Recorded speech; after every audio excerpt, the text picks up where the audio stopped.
Guys, happy St. Patrick's Day. It's Angela from Music Strong, and today I want to talk to you about the one thing, the mistake that musicians make more than any other that leads to perpetual injury and possible loss of career. I'm not sure if you can guess it, but it is ignoring pain.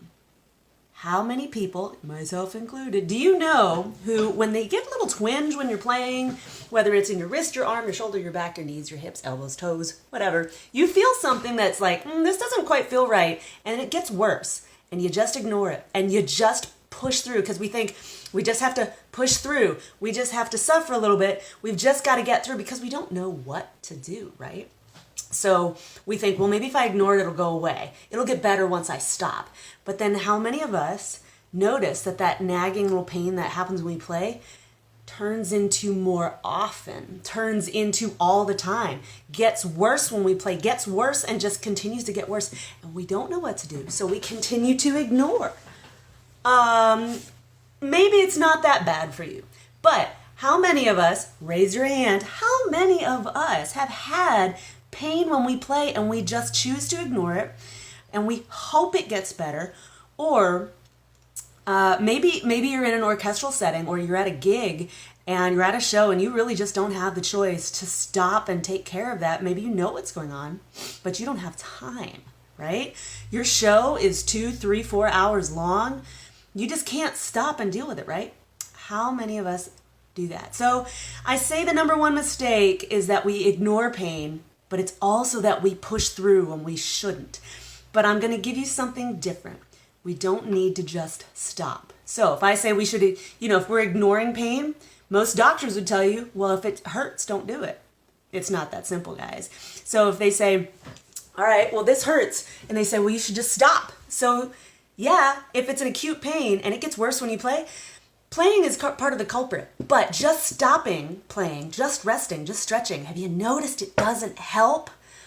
That's because we have to strengthen those muscles. We've got to increase your endurance in those muscles.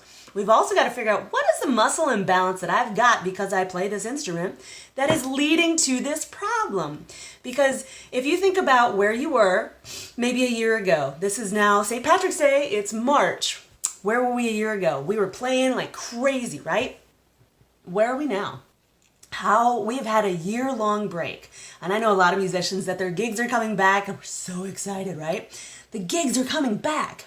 But are we at the level physically where we were last year?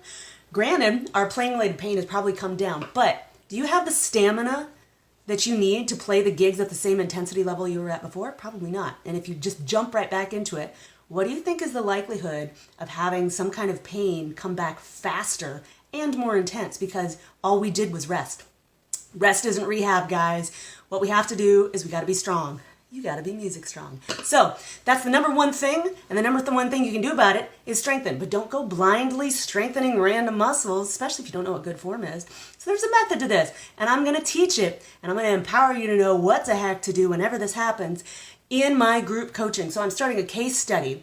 Case study, group coaching, all kind of same thing. It's not for everybody. But if you'd like to know what to do to avoid this, let me know in the comments below. I'm kickstarting it this month. Levi's saying hi. So I'm kickstarting it this month, and I'd love to have you join. And I'm going to give you a second option. If you are into working out, but you don't really know what to do, and that part that I just talked about with the being at a certain level back last March, and now we're not at that level, and you just really want to know what workout is good for me, join me in my 12-week COVID Comeback Challenge. What that is, it's a musician-specific, instrument-specific workout for 12 weeks. Why 12 weeks? Because, you don't just get stronger overnight, and you got to take that time to build the endurance and the strength you need in your, not just playing muscles, because you play your instrument with your entire body, right? Okay, anybody who joins that, you get the group coaching, you get community, you're going to get a free Hypervolt Mini Go massage gun, you're going to get weekly coaching calls, you're going to get 2 one-on-one hour sessions with me leading you through those workouts. You're going to get 12 weeks of personalized workouts specifically for you and your instrument, okay? You can't ask for something better than that. So whether it's group coaching, which is not a workout, or it's the COVID comeback, I want you to come join me and Don't ignore pain. Rest isn't rehab, but don't go blindly strengthening stuff. And don't believe everything you see on YouTube either.